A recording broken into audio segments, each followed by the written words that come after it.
오늘은 출애굽기 18장 말씀입니다. 구약 성경 109쪽 출애굽기 18장 1절부터 12절까지 오늘 우리에게 주시는 말씀으로 받겠습니다. 출애굽기 18장 1절부터 한 절씩 12절까지 교독하겠습니다. 모세 장인이며 미디안 제사장인 이드로가 하나님이 모세에게와 자기 백성 이스라엘에게 하신 일, 곧 여호와께서 이스라엘을 애굽에서 인도하여 내신 모든 일을 들으니라.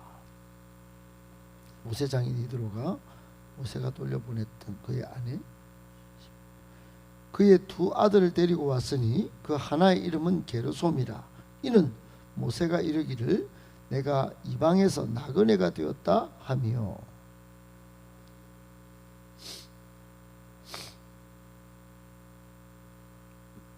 구원하셨다 합니다. 모세 장인 이드로가 모세의 아들들과 그의 아내와 더불어 광야에 들어와 모세에게 이르니 곧 모세가 하나님의 산에 진친 곳이라. 그가 모세에게 말하자.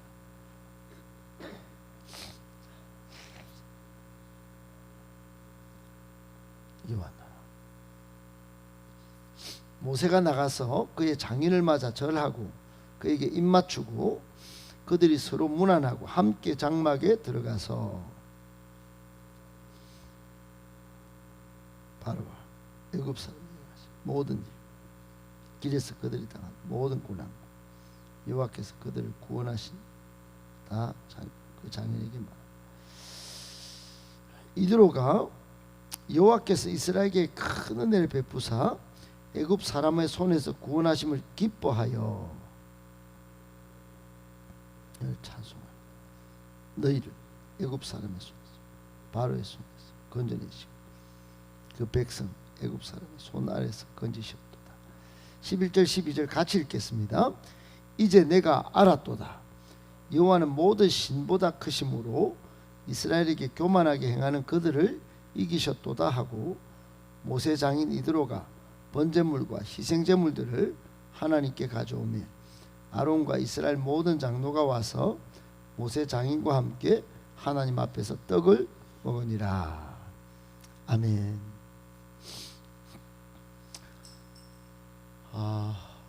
이명훈 권사님 기도 많이 하고 있습니다. 좋은 소식이 있길 바라고 또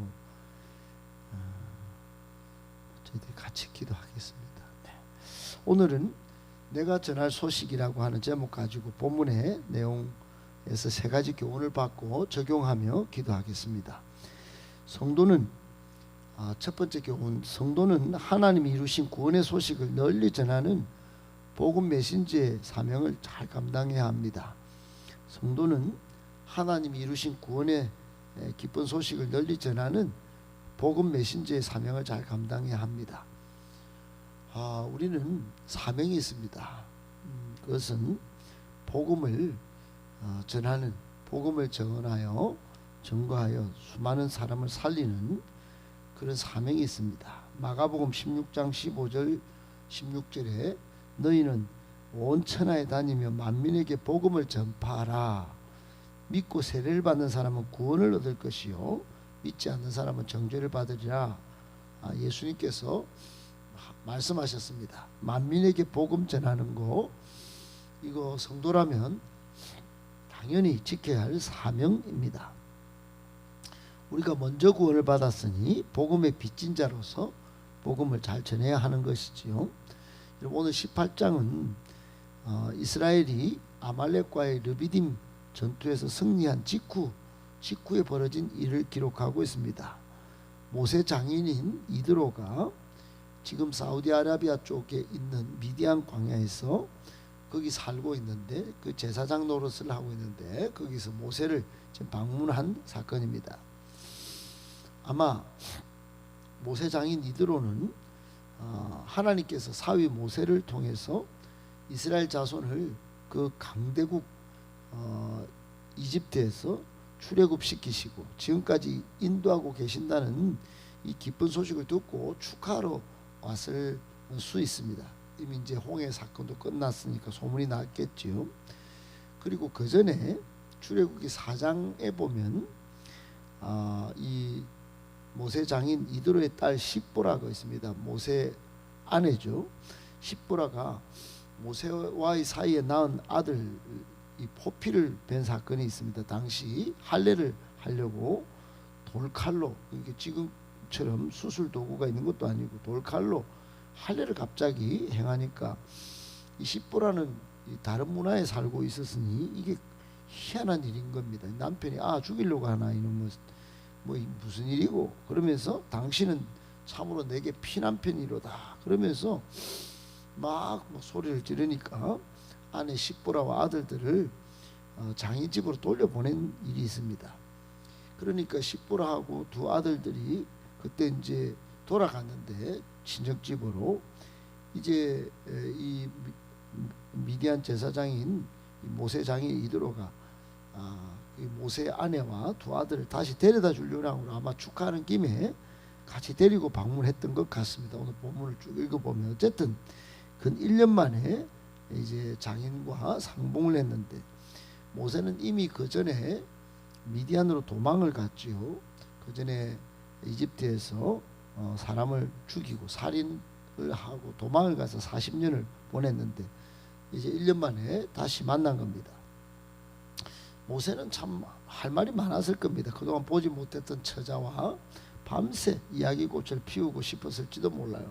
그런데 모세가 장인 붙잡고 어떻게 합니까? 어떤 가정사 물어보지 않아요. 안부 물어보지 않아요. 여러 잡다한 이야기를 밤새워 물어보고 또 나누지 않았어요.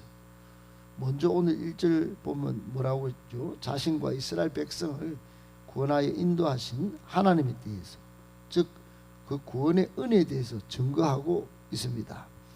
그러니까 하나님이 모세에게와 자기 백성 이스라엘에게 하신 일, 여호와께서 이스라엘을 애굽에서 인도하여 내신 모든 일을 장인이 들었다 그랬으니 얼마나 말을 많이 했겠어요. 그리고 5절 이하에 보면 친히 실제로 이제 구원 역사를 쭉 이제 쭉 다 장인에게 8절에 보면 다 말하고 있습니다. 이 충격적 사건이 온 세계 온 민족에 널리 알려졌을 건데, 이드로의 길에도 들어가서 이제 처자를 데리고 왔으니 그 자초지종에 대해서 궁금증을 갖고 방문한 이드로에게 먼저 일상의 이야기 한 게 아니고 구원 역사에 대해서 다 말했다. 오늘 8절에 보면 다 말했다. 다 모든 걸 밤새 아마 말했을 것 같습니다. 여러분, 이런 모세를 보십시오. 우리가 받는 교훈이, 우리도 여러분 모세가 장인에게 또 처자에게 하나님이 이루신 구원의 소식을 가장 먼저 전한 것처럼 우리도 베푸신 구원의 소식, 하나님이 십자가에 예수 그리스도를 통해 이루신 복음, 즉 우리 인생의 모든 문제를 해결하신 그 승리의 소식을 전해야 합니다. 곧 설날인데 믿지 않는 사람이 있으면, 가족 친지 가운데 있으면 이거 빨리 전해야 합니다. 나 혼자 구원받고 살아야 될 존재가 아니기 때문에, 복음 전하는 사명이 있기 때문에 그렇습니다. 로마서 10장 14절에도 그들이 믿지 아니한 일을 어찌 부르리요, 듣지 못한 일을 어찌 믿으리요, 전파하는 자가 없이 어찌 들으리요 그랬어요. 그러니까 여러분, 복음은 이게 믿음이라고 하는 것은 들음에서 나죠. 로마서 10장 17절에 들음은 그리스도의 말씀으로 말미암았느니라 그랬어요. 이렇게 하나님의 말씀에 담긴 사랑, 그 복음을 전하는 메신저가 꼭 필요합니다. 그런 사람들 통해 생명의 역사가 일어나고 구원의 역사가 일어나는 것입니다. 꼭 기억하시고, 우리도 모세처럼 하나님이 나를 통하 이루신, 우리 교회를 통하 이루신 구원의 소식을 널리 전하는 복음 메신저의 사명을 잘 감당하는 저와 여러분 되시기를 예수님의 이름으로 축복합니다. 아멘. 두 번째, 좋은 간증을 통해 하나님을 찬양하고 불신자가 믿고 영접하는 구원의 역사가 일어납니다. 좋은 간증을 통해 하나님을 찬양하고 불신자가 믿고 영접하는 구원의 역사가 일어납니다. 여러분 8절 이하에 모세가 장인 이드로에게 하나님께서 이스라엘을 이집트에서 또 바로에게서 건져내신 일을 다 고했다고, 즉 자기가 체험했던 은혜 체험을 다 간증하고 있죠. 하나님이 누구시고 어떻든 구원하신 그 놀라운 사건들을 오감으로 누렸던 그 은혜를 간증하고 있습니다. 이 간증을 듣고 장인 어른은 이드로는 어떻게 합니까? 감동을 먹은 것 같아요. 9절 이하에 보니까 아주 기뻐했습니다. 그리고 또 찬송까지 합니다. 또 11절에는 이제 내가 알았다. 진짜 알았다. 여호와는 모든 신보다 크시네. 자네 말이야, 교만하게 이스라엘 대적하는 이들을 대적하여 이기시는 하나님을 그렇게 내한테 이야기했네. 그래, 맞아. 그분이 하나님이시오. 여러분, 이렇게 말한 이드로 이제 오직 하나님만이 유일하신 참 신이라는 믿음이 생겼다는 말 아니겠어요? 하나님에 대한 지혜와 그 하나님에 대한 지식과 하나님의 능력과 하나님의 권위를 인정했다는 말입니다. 그리고는 12절에 예물을 가져오기까지 합니다. 즉 예배를 드렸다는 말이겠죠. 이후에 아론과 모든 장로가 와서 모세 장인과 함께 드린 예물을 가지고 하나님 앞에서 떡을 뗍니다. 즉 공동의 식사를 나누면서 이제 친밀한 교제를 이루는 공동체 삶을 누린 겁니다. 하나님이 이 예배를 받으셨기에 그 은혜를 같이 기뻐하고 즐거워하고 감사하면서 서로 간 화목을 다지는 그 아주 교제, 친밀한 교제, 감사의 교제요, 기쁨의 교제를 그렇게 시간을 가졌다는 의미입니다. 여러분, 하나님 앞에서는 하나님 안에서, 즉 하나님 없이 예배하거나 하나님 없이 무슨 쾌락이나 만족을 나누거나 하지 않았다는 거죠. 모세와 장인이 하나님을 빼고 무슨 지금 뭐 떡 나누고 이런 게 없었다는 거니까, 여러분 이게 우리에게도 그런 거 아니겠어요? 하나님 없는 교제, 세속적인 교제일 뿐입니다. 밥만 먹으면 매일 세상 일 이야기하고 그러면 안 되는 거고, 간증도 하고 하나님이 어떤 분이신지 나누고, 예배를 드렸으면 그런 이야기를 나누면서 그런 간증을 나누면서 그래 정말 좋은 즐거운 교제가 있어야 이게 정말 우리 주변에 복음이 흘러 들어가고 또 하나님께 영광이 되고 그런 거 아니겠습니까? 두 번째 우리가 받는 교훈, 그래서 좋은 간증을 준비해야 합니다. 여러분, 좋은 간증은 하나님이 예수님을 통하여 나에게 하신 일, 즉 믿고 구원받은 것도 은혜 받고 변화받은 이 일을 진실한 고백과 함께 나누어야 합니다. 은혜를 다른 사람에게도 끼치는 것이죠. 그래서 여러분, 좋은 간증이 주는 효과가 먼저 나한테도 유익합니다. 준비 과정에서 간증을 준비하면서 받은 하나님이 베푸신 은혜, 또 받은 교훈 결단을 정리하면 신앙 성장이 이루어지죠. 하나님께 영광도 돌리게 되고 또 변화의 도약의 발판이 되기도 합니다. 그리고 좋은 간증은 듣는 사람에게 은혜죠. 그들로 하여금 믿음을 발동시켜서 하나님께 찬양하고 또 불신자를 믿고 영접하는 구원의 역사도 일어나게 되는 겁니다. 어떻든 여러분, 우리는 복음 메신저라는 사실 한순간도 잊지 말고 그거를 잘 전하기 위하여 여러 말씀도 준비하되 또 하나님께 받아가진 그 은혜 체험을 솔직하게 말하는 간증을 잘 준비해야 합니다. 좋은 간증은 위대한 역사를 일으키는 그런 힘이 있습니다. 꼭 기억하고 좋은 간증을 잘 준비하는 저와 여러분들 되셔서 정말 복음 메신저의 사명도 잘 감당하기를 예수님의 이름으로 축복합니다. 아멘. 두 번째, 우리는 나그네이며 오직 하나님만이 우리의 도움이심을 기억하고 살아야 합니다. 우리는 나그네고 오직 하나님만이 우리의 도움이심을 기억하고 살아야 합니다. 여러분, 오늘 2절에 모세 장인 이드로가 모세가 돌려보냈던 할례 사건 때문에 돌려보냈던 아내와 아내 십보라와 두 아들 데리고 왔습니다. 근데 두 아들 데리고 왔는데 이름이 오늘 소개가 되고 있죠. 첫째 아들이 게르솜, 게르솜의 뜻은 내가 이방에서 나그네가 되었다. 본문에도 그렇게 나와 있고, 나그네, 즉 그러니까 첫째 아들을 이렇게 이름 지은 이유는 모세가 애굽 사람 죽이고 미디안으로 도망쳐서 십보라를 만나 결혼했지만 결국 이 40년 동안 이집트를 떠나서 이집트를 많이 생각한 것 같아요. 내가 나그네가 되었구나. 그리고 이제 뭐 그렇게 이제 이름을 게르솜 이렇게 지은 것 같아요.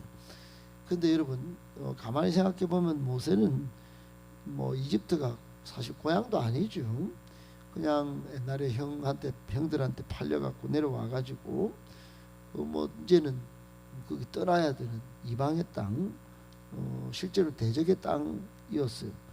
결국 이 모세는 약속의 땅 가나안을 향해 가야만 했던 나그네였습니다.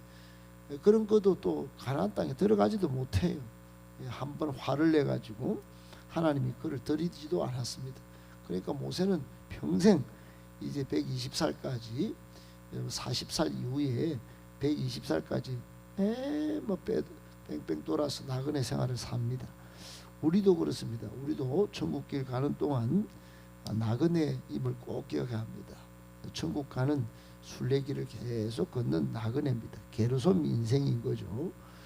두 번째로 둘째 아들 엘리에셀로 이름 지었는데 보니까 뜻은 나의 하나님은 나의 도움이시다 이런 뜻입니다. 이렇게 또 모세가 이름 지었던 둘째 아들 이름을 이렇게 진 이유가 또 애굽인을 죽이고 이제 살인자는 바로의 명령에 의해서 죽어야 되는데 모세가 도망을 친 거 아니겠어요? 바로의 칼을 피해서 도망을 쳤는데 무사히 미디안으로 도망을 친 거예요. 잡힐 수도 있는데 말이죠. 그러니까 이게 전적인 하나님의 도우심 때문이라고 아마 믿었을 것 같습니다. 게르솜은 내가 나그네 되었다. 또 엘리에셀은 내가 바로의 칼을 무사히 피해갖고 이게 미디안으로 잘 도망했는데 이게 하나님 도우심 때문이다.